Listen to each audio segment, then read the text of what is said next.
Lukova muha je poletela sredinom aprila, pronašla partnera, učestvovala u nekom ljubavnom zanosu i upravo sada polaže jaja na vaš luk. Kako ćete rešiti problem s lukovom muhom, pokazat ću vam u ovom videu. Prvo idemo u baštu da vam pokažem kako se to tehnički rešava u sistemu projektovanja biobašte i motivacione biobašte.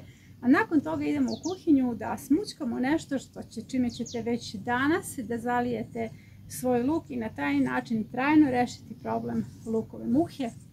Idite za mnom. Prvi način odbrane od lukove muhe jeste mešovita sadnja, zato što su nama i balkoni ugroženi.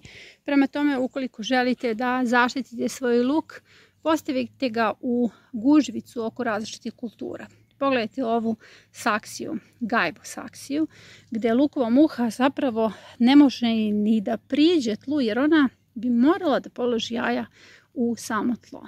Prema tome, ovaj luk je zaštićen zato što je potpuno skriven. Luk je skriven i u ovoj gajbici, jer toliko mnogo kultura je skoncentrisano na jednom mestu da je lukova muha zbunjena. Njoj su potrebne monokulture. Dakle, jedan od načina odbrane biljaka jeste mešovita sadnja. U okviru samih projekata motivacione biobašte i same biobašte vama je luk odvojen na stari crni luk i mladi luk. Mladi luk može da bude bilo koji luk, beli ili crni za mladu berbu, a stari luk je onaj koji se glaviči i koga prosto zaboravimo, ne diramo, nema nikakvog prerađivanja lukova, već se lukovi tematski beru. Evo pogledajte ovo je mladi luk koji je posađen uz mrkvu. U pitanju je luk koji se gusto sadi na 2 do 3 cm i taj luk ne može da bude mnogo zahvaćen lukovom muhom zato što je njegova uloga da vas nahrani mladom zelenom hranom. Za razliku od mladog luka, stari crni luk se sadi na 10 do 15 cm, on se malčira i potpuno zaboravite da on postoji. Dakle, nema prerađivanja ovog luka, njegova uloga jeste zimska hrana.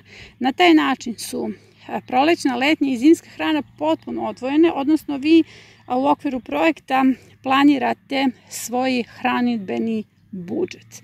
Ovaj luk se uopšte ne dira, jer ukoliko mi izvadimo jedan luk, mi na taj način tagujemo zonu lukove muhi i onda će ovdje doći položiti jaja. Malo je nezgodno njoj da položi jaja u permamodele, zato što je za polaganje jaja potrebna zemlja, ali i lukove muhe prate nekakve naše nove koncepte, tako da ja tu ne bih rizikovala. Dakle, tematski prvo odvojite lukove u okviru vaše bašte, kao što to ja odvajam u projektima. Sada smo se vratili u kuhinju gdje ću vam pokazati kako da napravite šećernu vodu kojom ćete zalivati luk. Jednako se zaliva i mladi i stari luk. Ako nemate vremena, prioritet vam je stari luk, zato što mladi luk, evo pogledajte, ja u saksiji imam luk za mladu berbu, dakle zajedno s keljem.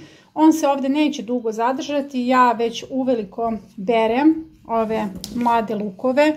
Prema tome, oni ne mogu da pretrpe neku veliku štetu, ali veliku štetu može da pretrpi stari luk, zato što ćete oštećenja tek da vidite u skladištu. U skladištu se pokazuju oštećenja u vidu truljenja, dakle vi gubite glavice, nije vam jasno zašto vam je centralna zona trula, jer lukova muha za sobom povlači i različite vrste gljivica, to su simbioze, i nakon toga u skladištu ostajete bez zimske hrane. Da se to ne bi desilo, vraćamo se na preparat, vi ćete da napravite šećernu vodu. Ovo je na prvi pogled jedna klasična šećerna voda, ja sam ovdje stavila 100 grama šećera na 10 litara vode.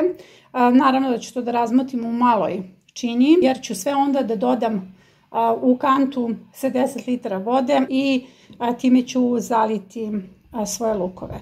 Ali ono što je trajno rješenje, ono što će trajno da odbije lukovu muhu, jeste kašika cimeta. Dakle, u ovu količinu ćete staviti punu supenu kašiku cimeta i sada možemo da mešamo.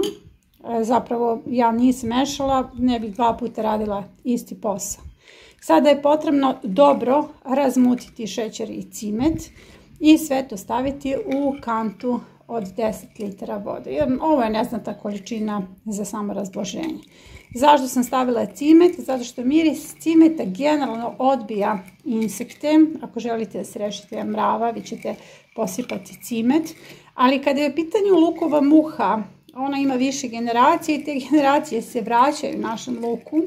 Tako da ćete vi 3 puta zaredom, ali kad kažem zaredom mislim na određene faze zalivanja, dakle na svakih 7 dana ćete zalivati šećernom vodom u kojoj ćete dodati kašiku cimeta. Na taj način se lukova muha neće vraćati. Dakle, mi zalivamo 3 puta ukoliko ta šećerna voda nije uništila larve koje su, odnosno insekte koji su već počeli da se razvijaju, već položena jaja i zato nam je potrebno da 3 puta radimo zalivanje, ali će cimet odbiti adulte, dakle ženke koje treba da polože jaja na vaš luk. Sada ćemo sve da pomešamo i da zalijemo. Sada ću da zalijem i luk i mrkvu šećernom vodom. Sada je 7. maj, znači na 7 dana ću sljedeći put i na 14 dana posljednji put. Dakle, ponavljate 3 puta na 7 dana. Ono što je najčešće pitanje na platformi, da li se mogu zalivati sve kulture i da li će šećerna voda smetati nekoj od kultura. Odgovor je ne, jer je šećer sastavni deo aktivatora trag biljke, dakle permamodeli i mikroorganizmi ga vole. Na platformi Trag biljke okupili smo 11 zemalja i više od 100 gradova i svi oni proizvode hranu po biološkim metodama. U najurbanijim delovima grada sadi se krompir. To je tako dobar čin revolucije. Postanite i vi najradikalniji čin otpora. Pozivam vas na neagresivnu građansku neposlušnost. Pozivam vas na baštovanstvo kao platformu kojom se menja planeta. Zapratite kanal.